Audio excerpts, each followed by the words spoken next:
नमस्कार, मैं हूं शाइना शर्मा और आप सब देख रहे हैं news number. Major Mohit Sharma, बहुत कम लोगों को इनकी बहादुरी के किस्सों के बारे में पता होगा।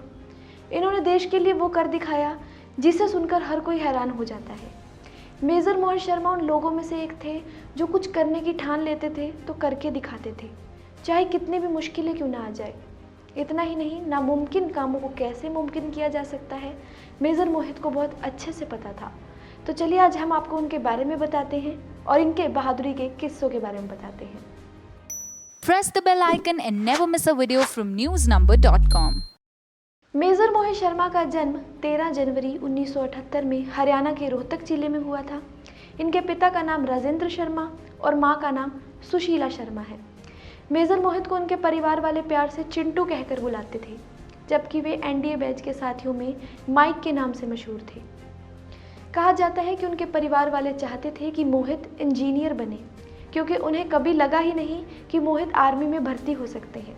इसके पीछे का कारण था उनके भाई मधुर शर्मा, क्योंकि मेजर मोहित के भाई मधुर उनसे पढ़ाई में बहुत तेज थे।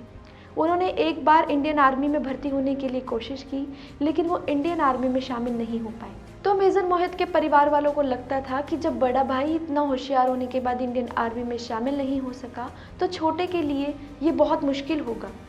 इसलिए उनके परिवार वाले चाहते थे कि वे इंजीनियर बने। लेकिन जैसा कि हमने आपको बताया कि मेजर मोहित जो ठान लेते थे वो करके दिखाते थे, और इंडियन आर्मी में भर्ती होना उनका शौक नहीं बल्कि जुनून था, और वो फैसला कर चुके थे कि उन्हें इंडियन आर्मी में भर्ती होना ही है। वैसे वो काफ़ी खुले दिल के थे, घूमना फिरना और पार्टी करने का उन्हें बहुत शौक था। उनकी जो शुरुआती शिक्षा उन्होंने अपनी दिल्ली के मानव स्थली स्कूल से की थी और आगे की पढ़ाई डीपीएस गाजियाबाद से प्राप्त की थी। इंडियन आर्मी में भर्ती होने के सपने को पूरा करने के लिए उन्होंने 12वीं कक्षा में एनडीए की परीक्षा दी, जिसमें वो सफल हो गई और 1995 में भारत की प्रेसियस एनडीए अकेडमी में शामिल हो गए। और एनडीए में शामिल होकर मोहित शर्मा ने एक इंजीनियर बनने की बजाय जेंटलमैन कैडेट बनने का फैसला लिया, और वे अपने बैच के सबसे एक्सीलेंट कैडेट में से एक थे। इतना ही नहीं, अपने एनडीए कोर्स के दौरान मोहित ने horse riding champion, boxing champion और बेस्ट स्विमर का भी खिताब जीता था। अपने इसी एक्सीलेंस और परफेक्शन की वजह से इन्हें एनडीए के बाद इंडियन मिलिट्री एकेडमी में बीसीए यानी बटालियन कैडेट एडजुटेंट के पद पर सम्मानित किया गया था। और मेजर मोहित शर्मा उन चुनिंदा लोगों में से एक थे जिन्हें उस समय के राष्ट्रपति के.आर. नारायण से राष्ट्रपति भवन में मिलने का अवसर मिला था। अब हम आपको उनके शानदार मिलिट्री कैरियर के बारे में बताते हैं। मेजर मोहित शर्मा 11 दिसंबर 1999 को इंडियन मिलिट्री एकेडमी से पास आउट होकर उन्हें कमीशन दिया गया था।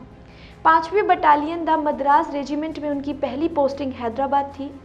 सैन्य सेवा के 3 साल बाद मेजर मोहित शर्मा को पैरा यानी विशेष बल के लिए चुना गया और वो जून 2003 में एक प्रशिक्षित पैरा कमांडो बन गए। तब वो कश्मीर में तैनात थे, जहां उन्होंने अपना नेतृत्व और बहादुरी दिखाई। वैसे आपको बता दें, मेजर मोहित शर्मा के माता पिता चाहते थे कि वे इंडियन आर्मी में ऐसी रेजिमेंट में शामिल हो जाएं जहां पर ज़्यादा खतरा ना हो, लेकिन मेजर मोहित शर्मा हमेशा से ही इंडियन आर्मी की कमांडो यूनिट यानी पैरा स्पेशल फोर्स को ज्वाइन करना चाहते थे, और अपनी कड़ी मेहनत की वजह से वे जून 2003 में एक प्रशिक्षित पैरा कमांडो बन गए। मेजर मोहित शर्मा को वो काम करना बहुत पसंद था जो एक्शन और एडवेंचर से भरा हो, इसलिए वन पैरा एसएफ उनके लिए परफेक्ट जगह थी, जिसमें आतंकवादियों का सफाया करना उनका फेवरेट काम था। और इसी दौरान उन्होंने कई एंटी टेरर ऑपरेशन के लिए सन 2004 में सेना पदक से सम्मानित भी किया गया था। मेजर मोहित वो वीर जवान हैं जिनकी बलिदान और वीरता की कहानी फिल्मी कहानी से भी 1000 गुना बेहतर है। एक किस्सा बताते हैं हम आपको उनकी बहादुरी का। वे इतने बहादुर थे कि आतंकवादियों को मारने के लिए उन्होंने खुद आतंकवादी होने का नाटक किया था। भारतीय सेना कई महीनों से एक ऑपरेशन को अंजाम देने की प्लानिंग कर रही थी, जिसके तहत भारतीय सेना का जवान कश्मीरी युवा बनकर हिजबुल के आतंकी संगठन में शामिल होकर उनके टॉप कमांडरों का विश्वास जीतेगा और उन्हें मौत के घाट उतार देगा। इस ऑपरेशन को अंजाम देने के लिए एक वीर जवान की आवश्यकता थी।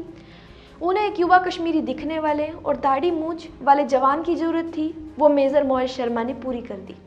उन्होंने इफ्तिखार भट्ट नाम का इस्तेमाल किया और अपनी सूझबूझ और चालाकी से हिजबुल मुजाहिदीन के कैंप में शामिल हो गए।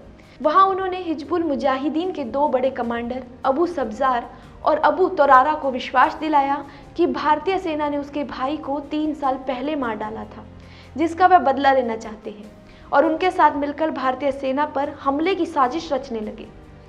हमले के एक दिन पहले अब्बू सब्जार को इफ्तिखार भट्ट यानी मेजर मोहित शर्मा पर शक हुआ। तब उन्होंने कहा कि अगर उन्हें उन पर शक है तो वे उन्हें मार सकते हैं और अपनी बंदूक उन्हें दे दी।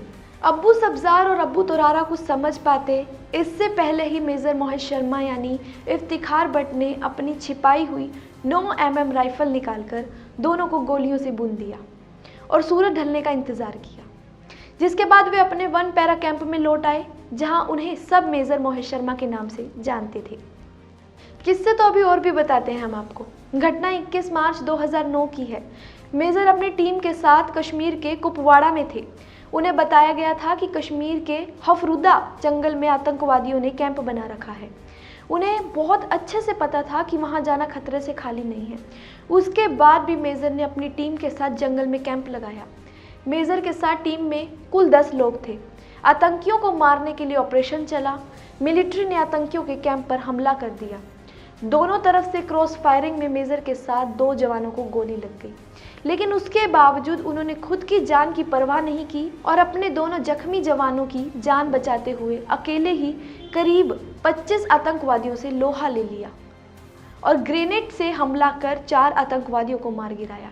इस ऑपरेशन में मेजर मोहित शर्मा समेत 10 में से 8 जवान देश के लिए शहीद हो गए थे और उनके साहस और वीरता को देखते हुए उनके बलिदान के बाद उन्हें देश के सर्वोच्च शांतिकाल वीरता पुरस्कार अशोक चक्र से सम्मानित किया गया।